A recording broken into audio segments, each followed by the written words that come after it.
Dicen que muchas de las grandes marcas no nacieron en una reunión de oficina, sino que nacieron en un garage, en un taller o, como en este caso, en el camarote de un barco que venía a América. Hoy, en Plan de Negocios, nos visita Miguel Zonaras, presidente de Grupo Georgalos. Gracias, Miguel, por estar acá. No, gracias a vos, Sole, por la invitación. Un placer. ¿Cuánto de cierto hay en esto de que Georgalos nació o se gestó, el germen fue ahí en un barco? No, es totalmente cierto, pero yo siempre relato que es la historia de muchos inmigrantes que llegaron a la Argentina con el afán de buscar oportunidades, de buscar progreso, de buscar desarrollo. En ese barco, digamos, que vos mencionas, es un barco que mi abuelo... ¿Tu abuelo? Miguel Georgalos. Miguel Georgalos, fundador de la compañía, en el año 1939, se sube en Polonia sin saber el destino. ¿Edad? Edad 19 años. Bien. Y bueno, se sube con la esperanza de ir a buscar un futuro mejor, porque ya en Polonia estaba la atmósfera muy compleja, era previo a lo que después devino ser la Segunda Guerra Mundial. Él se vino a la Argentina y bueno, en ese barco con otros compatriotas griegos que había, se ve que algo ya venían conversando, porque él había trabajado en una panadería en Polonia, en unos familiares griegos, y ahí había aprendido un poco lo que era el arte de la industria manufacturera, ¿no? De la transformación. Así que sí, es cierto que ahí se gesta un poco la historia de esta compañía que tanto queremos los argentinos, ¿no? Yo sé que lo has contado un montón de veces, pero es inevitable preguntarte y pedirte tomarte el desafío de que lo puedas contar o resumir la historia en 3 o 4 tweets. Bueno, a ver, mi abuelo, una persona que llega a la Argentina, yo siempre digo, nunca tuvo un afán empresarial, siempre fue un hacedor y un trabajador incansable, pero siempre tuvo un objetivo familiar. Él, cuando llega, se instala, le da una mano un compatriota griego para empezar, donde le dice qué sabes hacer. Que no conocía, que conoció acá. Que conoció en el puerto. Pero bueno, había mucha solidaridad entre los compatriotas, porque todos habían pasado un poco antes, algunos años antes o algunos años menos, pero todos habían pasado la misma realidad, ¿no? De haber llegado a algo nuevo, con diferentes idiomas, con toda una cultura también por conocer. Bueno, le presta una habitación, él arranca, digamos, a reproducir una receta que había aprendido de un postre que es bastante común en los países árabes, porque era su medio de subsistencia para tratar de progresar. Y bueno, él ahí empieza, digamos, con una venta tipo doméstica. Casa por casa. Casa por casa, donde él producía y obviamente iba vendiendo las producciones por día. ¿Con qué limitante se encuentra? Con que la receta de ese postre tenía sésamo. En la Argentina en ese momento no era una materia prima fácil de conseguir, y sí lo era en aquel momento el maní, digamos, como una materia prima que era más accesible para poder conseguir. Así que un sabor parecido, además. Bueno, una textura por ahí se podía lograr. Yo creo que, viste, hoy lo decimos 86 años después, ¿no? Claro. Esta historia.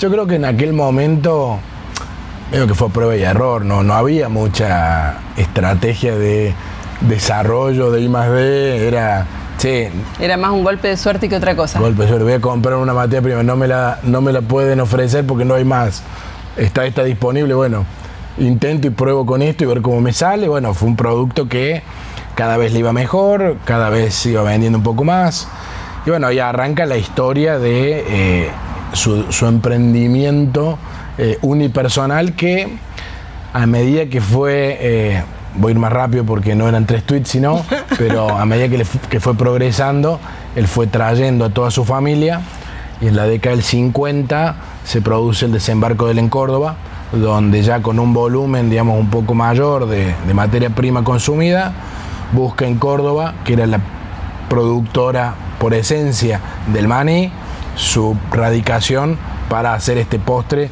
que todos conocemos como mantecol, ¿no? Y que también hay distintas teorías acerca del nombre, ¿no? Bueno, hay dos. Alguna vez me preguntaron ¿cuál es la cierta? Le digo, las dos tienen una similitud. En realidad, cuando él empezó a ir mejor, una de ellas es que cada batch o cada paila que se hacía, se lo hacía probar a una persona que le ayudaba cuando empezó a progresar, y esa persona le decía, don Miguel, esto es una manteca por lo rico y por lo apetitoso, y de ahí el nombre Mantecol. La otra es que en ese momento el molde era muy parecido a la de los panes de manteca y se envasaba, digamos, en papel metalizado como se vendía la manteca en aquel momento. Entonces la relación, digamos, de la manteca al mantecol, digamos, claro, por esa similitud. Pero las dos tienen, digamos, una historia bastante similar. Creo que puede haber sido tanto una como la otra, ¿no? Del nombre. Del 39 que nació, ¿por cuántos años la empresa fue monoproducto? No, te diría que monoproducto fue hasta que empezaron a llegar los hermanos. Tiene que haber sido en un transcurso de 10 años, digamos, donde era una economía de subsistencia para pasar a una economía de proyección, la de la empresa, ¿no? La del emprendimiento. Iban llegando los hermanos, le iban cumpliendo algún rol, iban ayudando en el emprendimiento familiar. Así que nuestra historia es una historia muy similar a la de un emprendimiento familiar cuando progresa, y bueno, todos se ponen a disposición para que el proyecto avance y se desarrolle, ¿no? Y el viejo tan visionario y tan fuerte, la imagen de familia que lo fue asociando, ¿no? A sus hermanos, ¿fue así? Bueno, yo siempre menciono, hago esa distinción porque es la verdad que tenía un proyecto familiar, no un proyecto empresarial o económico. El proyecto eran los medios él para conseguir volver a tener toda la familia junta, porque yo me imagino en ese barco que relatábamos nosotros inicialmente, en su cabeza debe haber pensado que nunca más iba a poder ver a su familia o nunca más iba a poder verlos todos juntos, y en el momento yo creo que él que pudo desarrollarse, fue lo primero que buscó, y con lo cual a medida que iba trayendo sus hermanos, él tenía, como era mayor de 5 hermanos, tenía un liderazgo ya natural, propio de, claro, digamos, las familias que respetan mucho el mayorazgo. Entonces no había una cuestión de solidaridad en la participación accionaria. Él, digamos, le daba la participación, pero digamos, el liderazgo lo tenía claro, él como mayor, ¿no? ¿Y en qué año conoce a tu abuela? No, fue ahí cerca, fue previo a que la familia empiece a llegar. Más, mi abuela fue... ¿Ella cordobesa? No, de Buenos Aires. De Santiago del Estero. Ah, de Santiago. Y en un colectivo, viajando a comprar maní a Córdoba, la conoce. Y bueno, ya arranca esta historia, digamos, tan sólida, ¿no? De una sociedad espectacular, porque mi abuela fue, como yo digo, una persona a la par de importante que él, porque él le dedicó muchísimo de su tiempo y de su esfuerzo y energía al proyecto empresarial, y mi abuela fue la que contuvo a todo el frente familiar, ¿no? O sea, iban llegando los parientes y la que se encargaba un poco de todo el agasajo, la recepción y el acomodamiento era todo mi abuela, ¿no? Además de la crianza de sus 3 hijos, ¿no? Dentro de lo cual la del medio es mi madre, que bueno, fue todo un desafío para mi abuela, ¿no? En una sociedad que funcionó muy bien. ¿En qué año pasa de la primera a la segunda, el liderazgo de la primera a la segunda generación? Mi abuelo, te diría que fue en la década del 80, fines de los 80, cuando él ya hacia fines de los 90 ya arranca con un proceso de deterioro de salud y le pasa el mando a su hijo menor, hermano de mi madre, mi padrino, y obviamente ahí te diría que arranca un desafío enorme, que fue todo lo que sucedió en la segunda generación como líderes de una nueva etapa para la compañía, ¿no? Bueno, en los 90, vos me decís que él toma el liderazgo en los 80, era fin de los 80, una empresa floreciente de más de 1000, ¿cuántos empleados eran? No, en aquel momento te diría que estábamos, digamos, solamente el planta Río Segundo era 1600, no te lo sé decir, pero me arriesgo a decirte que estábamos arriba de 2000 personas. Arriba de 2000 empleados. Pero en el 90 las cosas se pone peluda.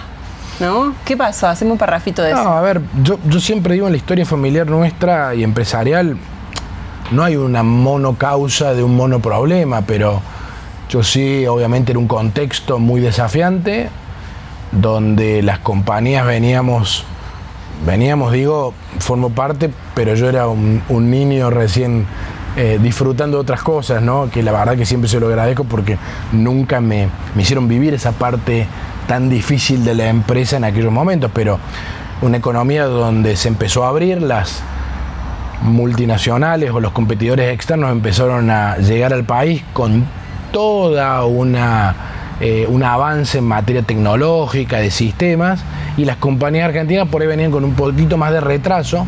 La década del 80 fue una economía más intervenida, más cerrada, y bueno, costó mucho revertir en ese momento con velocidad el estatus a nivel contexto para que la empresa sea sustentable bajo los parámetros de competitividad que el mundo imponía en la década del 90.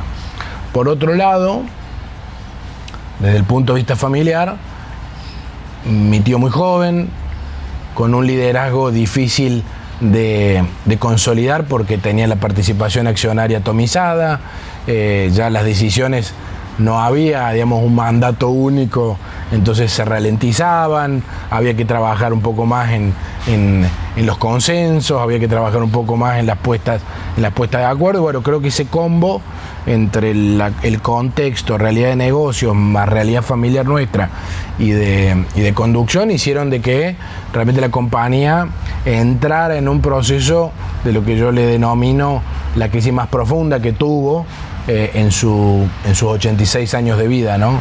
Que llevamos. ¿Fue ahí en ese contexto donde se desprendieron de la marca Mantecol? En realidad, la venta de la marca Mantecol se produce en el año 2001, fines del 2001. O sea, el coletazo de esa crisis fue. ¿Qué fue el coletazo de toda esa crisis? Básicamente, para ir más rápido, llegamos al 2001 con una compañía que estaba mucho más ordenada, ya en parámetros de competencia internacionales mucho más fuerte. La Argentina venía de varios años de recesión, o sea, desde el 98 al 2001 fueron años recesivos para la economía argentina, y en donde la deuda estructural que tenía la compañía era mucho mayor que lo que la compañía generaba. Entonces había que tomar una decisión, era o la venta de la compañía, que en ese momento era una posibilidad, porque las compañías internacionales que estaban participando de los negocios en Argentina, para desembarcar en la Argentina o en el mercado era más fácil adquirir alguna compañía que ya tenía una participación de mercado, o era desprendernos de un activo muy importante que nos permita reestructurar básicamente la situación patrimonial de la compañía para volver a proyectarla. Y bueno, en ese momento yo ya era muy consciente, digamos, tenía mi tío, digamos, ya en un liderazgo sí, ya consolidado. Bueno, optaron por la decisión de la venta del activo más importante que teníamos para darnos una nueva oportunidad en el desafío de un plan de negocios que le teníamos mucha fe. ¿Que se vendió en cuánto la marca? No, fue público, en ese momento fue una operación de 22.5 millones de dólares. De dólares. Me imagino lo doloroso que tiene que haber sido. No. ¿Recordás ese momento? Sí, perfectamente. No, eso lo tengo grabado en mi retina. Porque no solamente es la venta de un activo intangible como una marca que se va, sino fueron la salida de muchísimos camiones de líneas de producción que se fueron de Río Segundo hacia la radicación que el comprador le iba a dar, que va a ser la provincia de Buenos Aires, en una planta que está en Victoria, en el partido de San Fernando. ¿La de Mondelez? Exactamente. Y bueno, obviamente que cuando se va una línea de producción y se van máquinas de una radicación, se van sueños, se van puestos de trabajo, se van progresos, se van mucho de lo que a la larga mi concepción industrial defiende, que es lo que implica una radicación industrial en una localidad. Cuando se va, provoca todo lo contrario, ¿no? Pero ustedes, lejos de enojarse o de ofenderse, por decirlo de algún modo, con tu tío, que era el que había tenido que tomar esa decisión tan difícil. Al contrario de eso, se abroquelaron todos y lo apoyaron. ¿Cuál es el vínculo que vos tenés con él? Bueno, él era no solamente mi tío, sino mi padrino.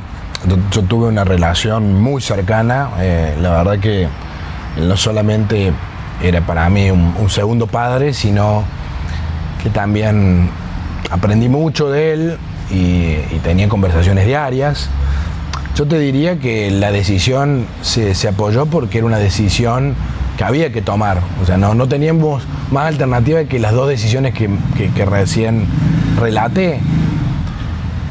Y con él, obviamente, lo que hubo después es un acompañamiento muy de cerca en no desviarnos del plan que teníamos, que era volver a posicionar la compañía en una senda de crecimiento y de progreso, ¿no? Y bueno, obviamente que hubo mucho acompañamiento, pero también hubo mucho debate en el camino sobre qué hacer, qué no hacer y cómo buscar darle sustentabilidad al proyecto, ¿no? ¿Es cierto que él era un empedernido optimista?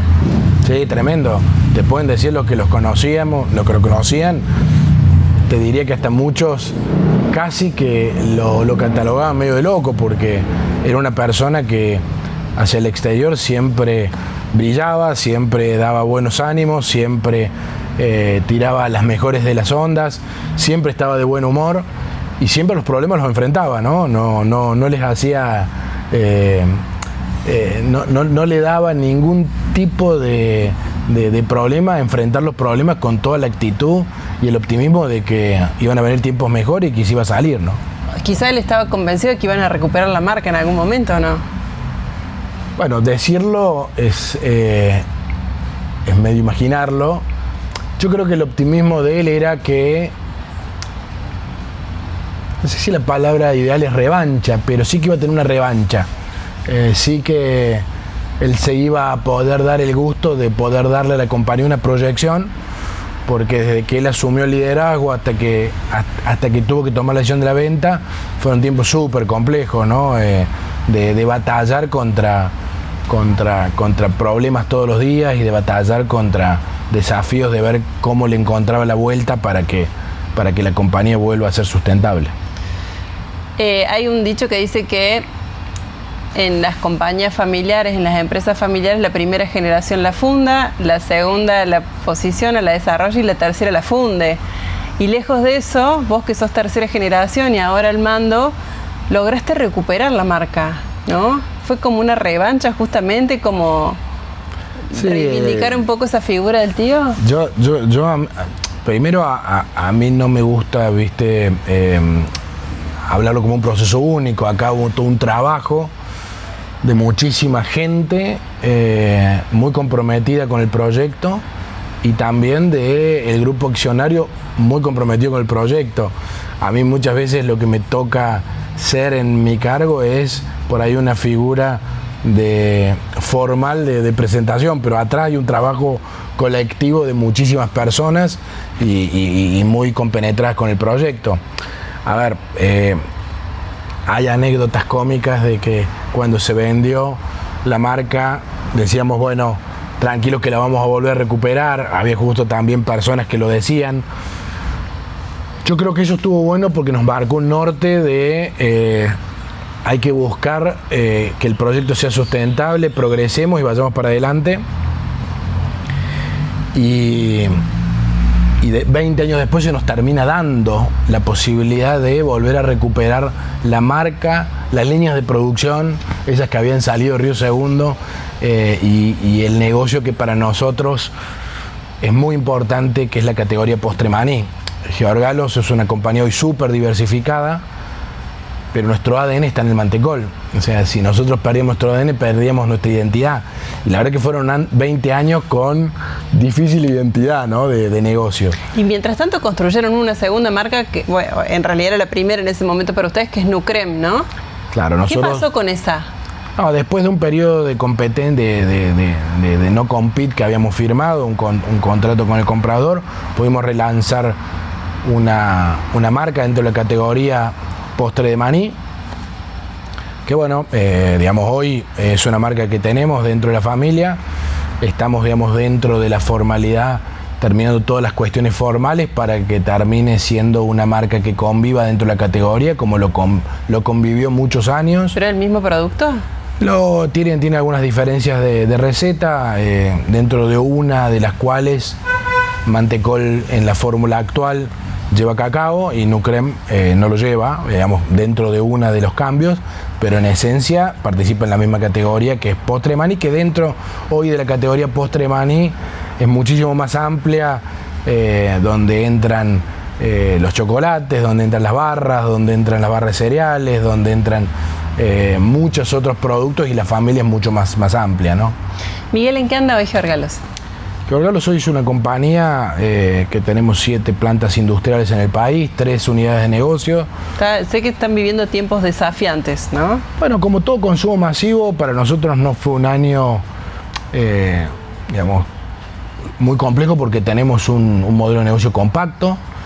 Sí, obviamente, se han puesto en stand-by algunos proyectos que si venían con un nivel de velocidad bajaron un poco, pero estamos, digamos, convencidos que es el camino, digamos, que nosotros tenemos que seguir. Hoy Georgalos tiene 3 unidades de negocios: packaging, manufactura, nosotros le llamamos a todo lo que es la parte de marcas, industrialización de alimentos, y agronegocios, agroindustria, que tenemos foco en la industria del maní. Son 1.760 personas dentro de la familia Georgalos. Y hoy como estamos con, digamos, muchas categorías. Ya hemos cubierto los 365 días del año en cuanto a la presencia de nuestros productos y categorías dentro de la oferta hacia los consumidores. Lograron romper la estacionalidad.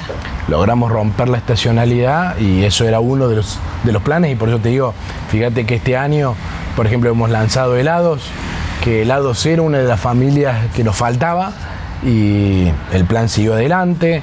Este año era la idea de lanzar caramelos duros 2025, y en marzo de este año se volvieron a lanzar caramelos duros para salir a competir en el formato Halls Mento Plus.